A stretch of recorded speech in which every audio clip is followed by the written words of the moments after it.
Frères et sœurs, madame, monsieur, mes chers amis internautes, bonjour et bienvenue à l'église protestante évangélique Philadelphie. Pour ceux qui ne me connaissent pas, je suis votre frère bien-aimé, pasteur Célestin Zouga. J'ai le plaisir de partager la parole de Dieu avec vous, mes chers amis. Merci parce que vous vivez la même ambiance que l'église protestante évangélique Philadelphie dans la ville de Sartrouville en Île-de-France. Nos deux textes de base, mes bien-aimés, sont dans Nombre au chapitre 13 et 14. Nous allons parcourir ces deux chapitres, mes chers amis. Frères et sœurs, mes chers amis internautes, Dieu donne toujours le meilleur à son peuple. C'est ainsi qu'après leur sortie d'Égypte, Dieu promet de donner à son peuple le pays de Canaan où coule le lait et le miel. Après avoir ainsi promis, mes bien-aimés, Dieu demande à Moïse d'envoyer des hommes pour explorer ce pays. Mes bien-aimés dans le Seigneur, d'après Nombre chapitre 13, versets 1 à 2. Moïse obéit et envoie 12 hommes pour explorer ce pays.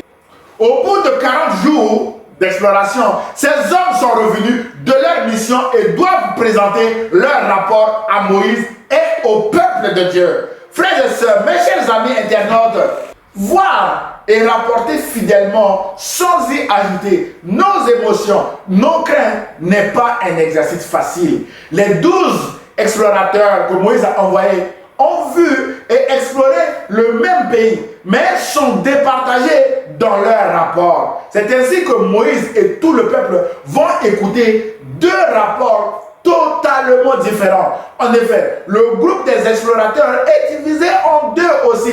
D'une part, nous avons Josué et Caleb qui semblent avoir la même position dans leur rapport, et d'autre part, les 10 autres explorateurs qui ont aussi la même position dans leur rapport. Alors, quel a été le rapport de ces deux hommes, Josué et Caleb? Mes chers amis internautes, frères et sœurs en présentiel, alors que le peuple a commencé à murmurer à l'écoute du rapport de nos précédents 10 espions, Josué et Caleb vont à leur tour donner leur rapport qui est court, concis, précis et qui met l'accent sur la confiance en Dieu.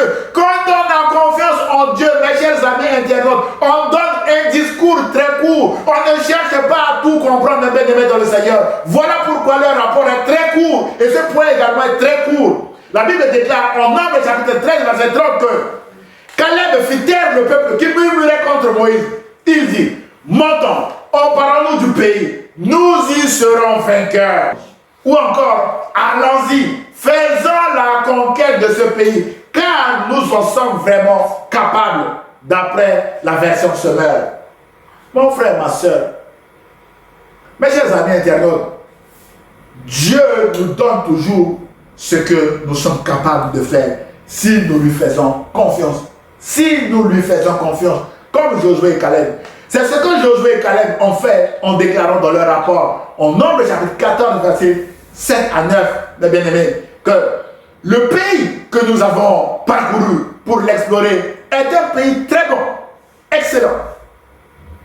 Si l'Éternel nous est favorable, ce qui est le cas, il nous y conduira et nous le donnera. C'est un pays où coule le lait et le miel. Seulement, ne vous révoltez pas contre l'Éternel et n'ayez pas peur des habitants de ce pays. Mon frère, ma soeur, lorsque Dieu vous envoie quelque part et que vous dites non, vous êtes en révolte contre l'Éternel. Il dit ceci, car nous ne ferons d'eux qu'une bouchée. Ils n'ont plus de protection et l'Éternel est avec nous. N'ayez pas peur d'eux. Mon frère, ma soeur, l'Éternel est avec nous. N'ayons pas peur des uns et des autres. Frères et sœurs, mes chers amis internautes, Josué et Caleb ont dit au peuple, n'ayez pas peur. Et plus tard, Jésus dira aussi à ses disciples, n'ayez pas peur. En Matthieu chapitre 14, verset 27, en restant dans la Bible, au moins 365 fois l'expression, ne crains pas, n'ayez pas peur. Autrement dit, chaque jour, Dieu nous dit, ne crains pas, n'ayez pas peur. Et c'est le même message depuis l'Ancien Testament jusqu'au Nouveau Testament. Mon frère et ma soeur, le rapport de Josué et Caleb est pratiquement un somme que nous devons lire à haute voix pendant nos moments de détresse et d'angoisse dans le désert, en déclarant, mes bien-aimés, si l'Éternel nous est favorable, il nous conduira dans notre mariage. Si l'Éternel nous est favorable, il nous conduira dans notre travail. Si l'Éternel nous est favorable, il nous conduira dans notre ministère. Si l'Éternel attirera des personnes dans son œuvre. Si l'Éternel nous est favorable, mes bien-aimés, il nous ouvrira une porte grande et efficace que personne ne pourra fermer devant nous, mes bien-aimés dans le Seigneur. L'Éternel nous donnera ce qu'il a promis. L'Éternel est avec nous, n'ayons pas peur. Ne repartons pas en Égypte sous l'emprise de la peur, c'est-à-dire n'abandonnons pas notre projet, notre ministère, parce que Dieu est fidèle et sera avec nous. Je suis dans la joie de proclamer cela, mes bien-aimés dans le Seigneur. Voilà ce que nous pouvons dire sur ce rapport qui met en avant la grandeur de Dieu face à nos ennemis, nos obstacles, nos difficultés, et qui nous permet de marcher courageusement, sans murmure ni hésitation, vers notre destinée. C'est le titre de notre message de ce matin, mes chers amis, frères et sœurs internautes. En conclusion de notre message, frères et sœurs, mes chers amis internautes, dans ce message, basé sur le récit du peuple de Dieu qui refuse d'entrer à Canaan, à l'écoute du rapport alarmiste de 10 espions appelés d'après Nombre chapitre 13 et 14, nous avons mis l'accent sur 3 points essentiels, mes bien-aimés. La murmure, la peur et la confiance en Dieu dans notre marche, mes bien-aimés dans le Seigneur, vers notre destinée. Sur les murmures, nous avons vu que Dieu ne supporte pas les murmures. En effet, tous ceux qui ont murmuré contre Dieu ont tous péri dans le désert. C'est pourquoi, connaissant le danger que représentent nos murmures devant Dieu, Jésus a dit aux Juifs qu'ils murmuraient à son sujet: ne murmurez pas entre vous, vous risquez d'être frappés de mort, sous-entendu. D'après Jean chapitre 6, versets 41 à 43. Et l'apôtre Paul, plus tard, recommandera aux Philippiens de faire toutes choses sans murmure ni hésitation, afin d'être irréprochables et purs, des enfants de Dieu irrépréhensibles, au milieu d'une génération perverse et corrompue, parmi laquelle ils doivent briller comme des flambeaux dans le monde. Philippiens chapitre 2, versets 14 à 15. Mes chers amis internautes, frères et sœurs en présentiel, sur la peur, nous avons vu que Dieu ne veut pas que nous soyons paralysés par la peur de nos ennemis. En effet, Dieu a mis en nous une saine mesure de peur pour nous protéger d'un éventuel danger. Ainsi, face à un danger réel, je dis bien réel, nous devons fuir pour nous protéger. Mais au-delà de la limite normale de la peur que Dieu a mis en nous, l'ennemi peut s'aimer une mauvaise graine en nous frappant avec une peur paralysante. C'est le cas du peuple de Dieu qui, sous l'emprise de la peur, suite au rapport de ces 10 espions appelés sur le pays de Canaan, décide de nommer un chef pour repartir en Égypte. Oh frère, ma soeur, mes chers amis internautes, repartir en Égypte, c'est se priver de la présence de Dieu. Autrement dit, mes bien-aimés, la peur paralysante nous pousse à sortir du plan de Dieu et de sa présence.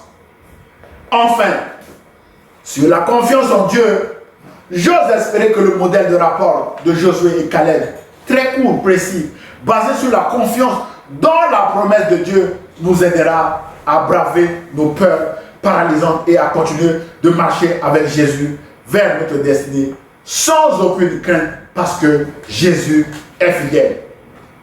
Chers amis, internautes, frères et sœurs en présentiel, toujours pour nous encourager, rappelons-nous de ce que David a déclaré dans son psaume 22:7.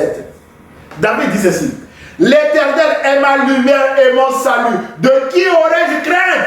L'Éternel est le soutien de ma vie. De qui aurais-je peur? Quand des méchants s'avancent contre moi pour dévorer ma chair, ce sont mes persécuteurs et mes ennemis qui chancellent et qui tombent. Si une armée se campait contre moi, David, mon cœur n'aurait aucune crainte. Si une guerre s'élevait contre moi, David, je serais malgré cela plein de confiance, en autre plein de confiance, car il me protégera dans son tabernacle au jour du malheur. Il me cachera sous l'abri de Satan. Il m'élèvera sur un rocher.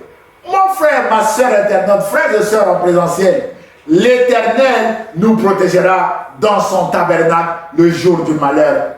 Alors, ne rebroussons pas chemin sous l'emprise de la peur de nos ennemis, parce que Dieu qui nous a envoyés est fidèle et c'est lui qui combattra pour nous, mes chers amis, frères et sœurs internautes. Alors, faisons confiance à Jésus et marchons courageusement, sans murmure ni hésitation vers notre destinée. C'est là le titre de notre message de ce matin. Frères et sœurs, mes chers amis internautes, merci pour votre écoute et que Dieu vous bénisse ce matin.